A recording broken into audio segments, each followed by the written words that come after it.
Okay, here we go. Hoping that the sound is going to work. This video is not going to be as long as I anticipated because I'm losing daylight. So I don't have very much time before it's going to be so dark that you can't see my face anyway.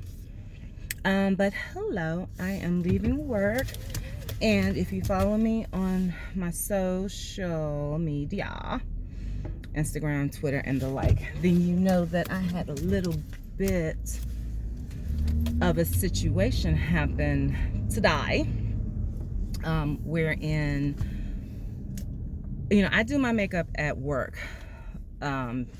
It saves me time and stress in terms of worrying about being on time or late to work. So I do my face at work. But before I say anything else, and while I have a little bit of daylight left, let me just get in close so you can kind of see what is happening. I know I have red lights in front of me, but just wanted to give you a general idea of what we're working with overall. Okay, let's see. Yeah, you can see a little bit better now that he's not on his brake lights anymore. Okay, so anyway, I do my makeup at work.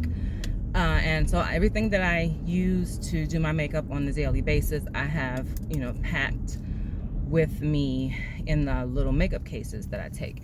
Over the weekend, I was at my mom's house giving her a little bit of a private class on technique and theory, to help her get, the look that she wants, utilizing what she already has. She already has everything she needs to have her looks come out spot on. And so I was trying to explain to her that it's, not always a matter of product. A lot of times it's a matter of technique. So she wanted me to come over and show her what techniques I was referring to and how she can get the results she wants using the product she already has. So that was what we set out to do. However, something told me, perhaps because I've known my mom for north of 40 years, something told me to bring my makeup anyway, bring my items anyway, just in case. And that worked out good, because while I was able to show her what I wanted her to know, let me adjust y'all a little bit. While I was able to show her what I wanted her to get using her own products, she was curious, I think, as most of us would be, how it would look, same technique, my products. And so we did that, and long story short, she wound up liking a good amount of my daily use products and brushes, and I gave them to her. I just left them there, and figured I would replace them when I'm done, which I will. And that's cozy and great and fine. And sir, ma'am, who or whatever you are, simmer down. You being too loud. I mean, good grief. Sorry. Don't want you guys to have to be witness to my road rage, but people be tripping out here. That's why I don't like commuting. Anyhow, so some of the things I was able to run right out to the stores to replace, run to Ulta, Sephora, and replace them right away. But there were a couple items that weren't available in store, and I had to order them and wait for them to come, and they hadn't shown up by this morning, which is fine in theory, except I forgot. I forgot. And I had just purged my makeup collection, so it's not like I had spare products sitting around, or products that I no longer really use that much. I didn't have those sitting around anymore. So I was stuck. I got to work, and I'm laying out my products to do my face, and I'm like, I have nothing to set my face with. Like, no powder, nothing that even I could finesse into being some sort of setting powder. Dad, I'm gonna have to call you back. I'm recording. Stop it. So awkward. But anyhow, yeah, so I was stuck. I had all of my liquid and cream and such products, just nothing to set them with. Going without makeup just wasn't an option for me today. I didn't wear makeup very much last week because I was just having a rough week. But today I wanted to have my complexion products on. So I decided to just go for it and do it anyway and just not set. And it turned into a bit of a experiment because since I've always typically had oily skin up to this point, I've always set, and I've always set heavily. Here lately, now that I've been noticing changes in my skin, particularly as I age and such, I've been still setting religiously, but just not quite as heavily. And the primary reason why I continue to set is because my makeup has to last all day. This makeup is currently 10 hours old. Normally, by the time I'm home and done with my day, it will be 12 hours old, but this is 10 hours old, okay? In order for my makeup to have any chance for a 10-hour life, I have to set, or at least that's always been my perspective going up to this point. But today was interesting because I couldn't set, and it still had to go 10 hours. And I don't know, guys, you tell me when I'm not in a tunnel and a shadow, but you tell me, I don't think I look half bad.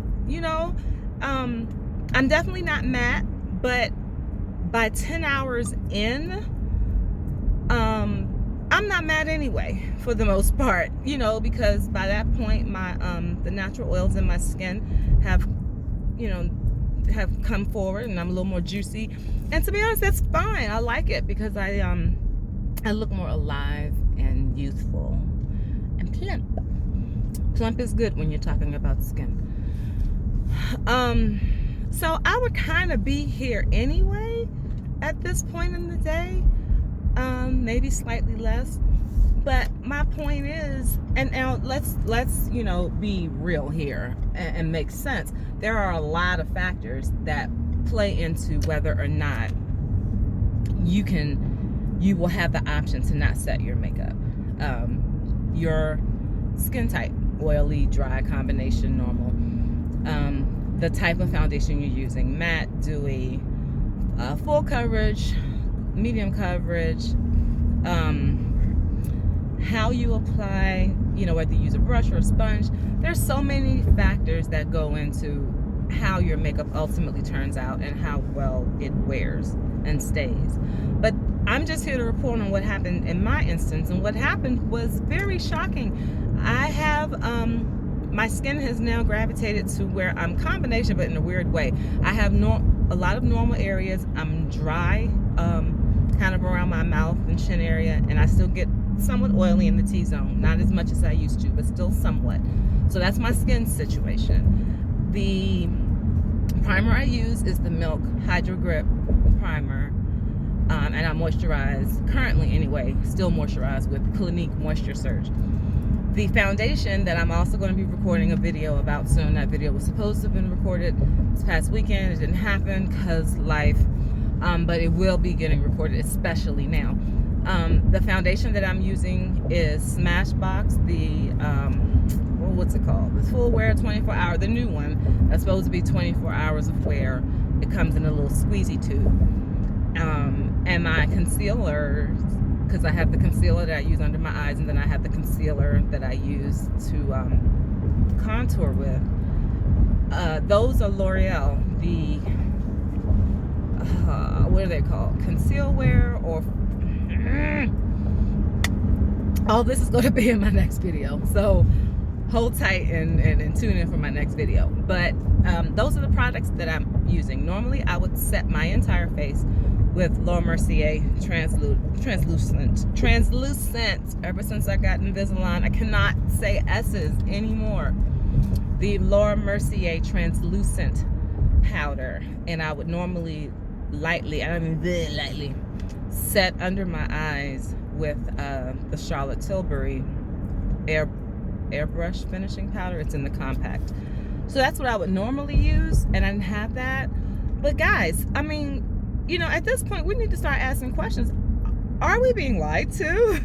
You know, are setting powders really necessary, especially if you aren't pulling a long makeup day? Let's say you're just running out to dinner, you know, on a date or with some friends, or let's say you're just going to a concert or a show, meaning that, you know, your face doesn't have to last a long time. Do you really need to set? And I feel like after a certain age, you really want to think hard about that. Making your skin and your face look super dry, matte, sometimes, a lot of times, can put age on you. Whereas if you let your natural juices, as I call them, come forward and, you know, press through your skin and mix in with your makeup, yes, you're going to get a glowy and a dewy finish. But we need to start being able to correctly identify the difference between glowy and dewy and oily. They are different things. There is a difference, and it took me a long time to be able to understand that. Any shine or sign of moisture that I saw automatically, up to this point, automatically registered with me as oiliness, and it was something to be banished from the earth forever. Hence me setting my face to death. I'm kind of moving away from that now. Now that, you know, age is a real thing that's happening all over my face, I'm reconsidering how matte I need to be and how I can strike a balance between being matte and being dewy or glowy. And I kind of really liked today. It took a minute to adjust to not starting off the day matte, because I'm just used to starting off the day pretty matte, very matte. And then as the day goes on, I slowly transition into glowy dew, or dew glow. Yeah, let's do that, dew glow. I slowly transition into dew glow. And so today that didn't really happen. I was never matte, really. Was always slightly dew glowed, and then the dew glow proceeded to increase as the hours went by. But guys, as I showed you all when I first got in here, I don't look bad. Like, I'm not ashamed to be on camera right now with my face looking the way it is. It's fine. You know, it's not horrible. So all that to say, still set, you know, if that's what you just feel most comfortable with, but maybe we need to just rethink the degree to which we need to set and how necessary it really is. Dude. And I'm sorry, I'm about to stop, because I know, like, literally the sun is almost all the way down, so you can't really see me at all. But so I'm gonna wrap it up and just say, give it a shot. You know, maybe pick a day and try not setting your makeup and see how you feel about it. You might find out that you're okay. Give it a shot. I think I will go, not during work weeks, because like I said, my makeup has to last too long. But even though I am going to still set during the work week, I'm going to set a lot lighter, with a much lighter hand than I otherwise would have, because this has just proven to me that I don't need a heavy hand. I don't need a ton of setting powder to be able to look decent at the end of the day. So I will take a lighter hand, and on the weekends or the other times when I'm just doing occasion makeup, guys, for real, I might not set, you know. We'll see. So anyway, I hope you guys had a wonderful day. Hopefully this gave you something to think about. You know, give it a shot and see. I just think this is another step in the process for me in learning that we need to challenge some of our long-held beliefs. There are tons of things that we do in makeup. There are tons of things that we used to do in makeup years ago that we no longer do, because when you know better, you do better. And so we would never get there. We would never be able to have these new ideas and new techniques and new discoveries come out if we didn't occasionally challenge our long-held beliefs about product use and procedure. So every once in a while, you know, give yourself a little fit check. Challenge your beliefs, challenge your long-held standards, and see where you wind up. All right, I'm going to focus now on trying not to wind up wrapped around somebody's tree. So it's been fun. I'm so sorry for the darkness at the end. Everybody wants to call and text now while I'm recording. I'm sorry about this darkness, but I did want to give you, I didn't want to wait till I got home, because then it would be like, okay, she could have done anything to her face. How do we know that's really how she looked when she left? So now y'all know, and now that you've just been talking to earrings and teeth for the past couple minutes, I'm going to go ahead and wrap this up. Bye guys, I'll talk to you all soon. Later.